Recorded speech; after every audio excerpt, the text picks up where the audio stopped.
Hey guys, Nico here. So today I want to do a deep dive on natural flavors. It's an extremely common ingredient found in so many foods in the grocery store, soda, chips, snacks in general, have something called natural flavors in them. And most Americans, I don't think, know exactly what it is, but that's what I wanted to do a little deep dive in for today's video, and just kind of explain and look into what it actually is.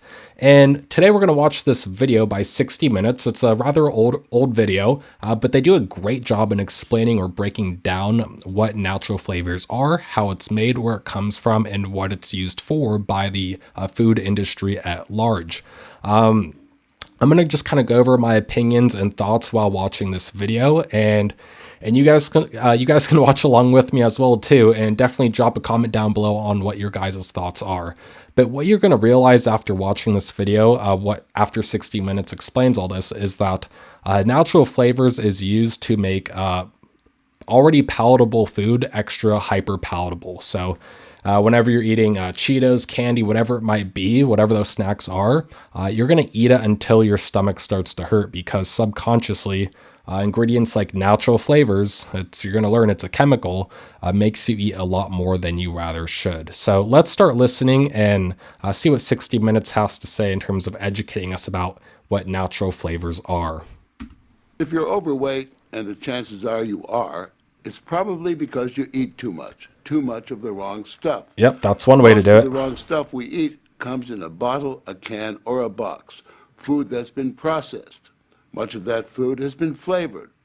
The flavoring industry is the enabler of the food processing business, which depends on it to create a craving for everything from soda pop to chicken soup.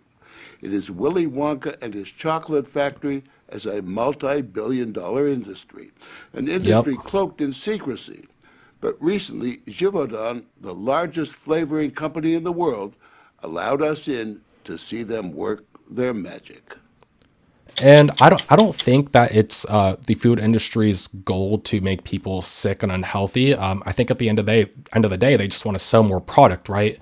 And the effect of that is just them making their food taste as good as they possibly can. And unfortunately, that leads to health problems in the American population and obesity, diabetes, really bad things like that.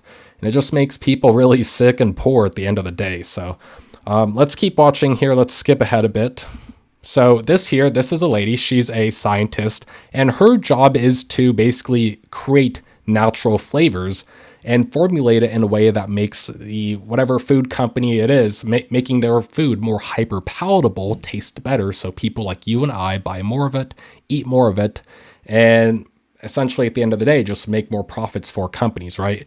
When one company's product tastes better than the other, then you as the consumer is going to buy their product because it tastes better regardless of if it's healthy or not, because most people don't even know how to read these nutrition labels correctly or understand what certain ingredients like natural flavors really are.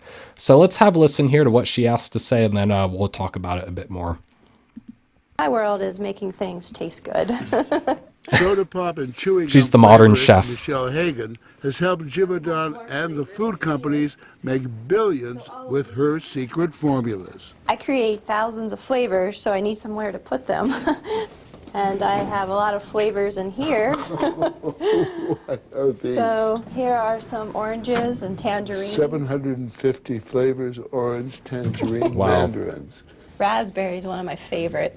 I can't even. There's probably not even raspberry in it. How different can raspberries be? Oh, very different, very different. Oh yeah, you can make them jammy, you can make them sweet, you can make them floral, you can make them seedy. What an interesting job. It's endless, really. And the flavor ingredients might not have ever met a raspberry. I have butyric acid artificial, and then I have butyric acid natural. All flavors are combinations of chemicals. Artificial flavors are largely man-made. That's the bad part. Natural flavors come from nature, but not necessarily from what the label implies. For example, Strawberry creations. strawberry and vanilla flavor can come from the gland in a beaver's backside. Oh my goodness. So what we do is just... See, that's what most people don't know. It's anything can be in the natural flavor itself. It doesn't have to be the main ingredient of whatever you're eating, right? manipulate them and create with them and give the impression of, the papaya or the strawberry. Hagen is an illusionist. She's even created a flavor that mimics the taste and smell of an old oak tree. To give whiskey. See, so that's the thing. So her job at the end of the day is creating natural flavors, right? And it's to mix any combination of flavors or chemicals possible to formulate a natural flavor compound to add to some of their food. Maybe it's M&M snacks, whatever it is, whatever sort of food or snack it is that the food industry wants to make more hyper palatable. So you eat more, buy more, spend more money. That's her job at the end of the day. So these companies invest, looks like just looking at the labs and the numbers of flavors of natural flavors behind her, it looks like they're spending millions of dollars. Each one of those bottles and flavors costs a lot of money to produce. And ultimately, they'll produce it at scale, add it into the food, and make it taste 10, 20, 30% better than their competitor who does not use the natural flavors. So that's really the goal here, is just making a extremely hyper palatable food. So you eat as much as you possibly can and in a way become addicted to it. So we're going to skip ahead here again and just kind of look at here. So this here is going to be a chef. So he's going to show us just kind of just comparing natural flavors to the real thing, right? Givaudan chef Stefan Strahler demonstrated how convincing these translations can be compared to the real thing. We have here the whole lineup of some of the chicken flavors. So that's a roasted chicken flavor. It sure is. So he's sniffing the actual natural flavors. Givaudan makes flavors that match That's almost it. every kind of chicken imaginable. This is crusty, fatty chicken. We just take a little skin here, and when you smell like that now, you get much more of those fatty, crusty notes. And when you smell like that flavor... Yes, sure is. Wow. Now, what is So this? Is this it's indistinguishable, It can and be, human yes. taste buds A lot crave of what you have in this front chemical of you compound. is the chicken that has been translated into a flavor. Yep, pretty nuts here. Skip ahead a bit more. So this here, now we're going to jump into the natural flavors factory, right? Where they're actually manufacturing these natural flavors at scale. Those are all probably bags filled with that powder of the chemical compound, whatever it is, the natural flavors that they're going to add to a certain product. So let's keep watching here to see how it's made. This is a chicken flavor. As So a liquid this is in the a chicken tank. flavor he was just endless smelling. stream of brown liquid, part chicken, part chemical, all flavor. This is the chicken we looked at in the tank right here. Oh, So this is the chicken in the hose. chicken in the hose. Okay. Chicken in the hose. That is just right, crazy. We'll stretch Oh this my hose goodness. out, and we'll actually load the liquid into these individual trays. It gets vacuum dried in the oven. and Wow, comes they out in cook a it, dry cake form. break it up, turn it We'll into a grind that powder. into a fine powder. Chicken, just like Grandma used to make. It's used in soup. And that's the ultra brain stimulating product or ingredient inside of the food, right? So adding the natural flavors here, small doses, but highly potent, is the portion of the food that makes it ultra palatable. So you eat a whole lot of it.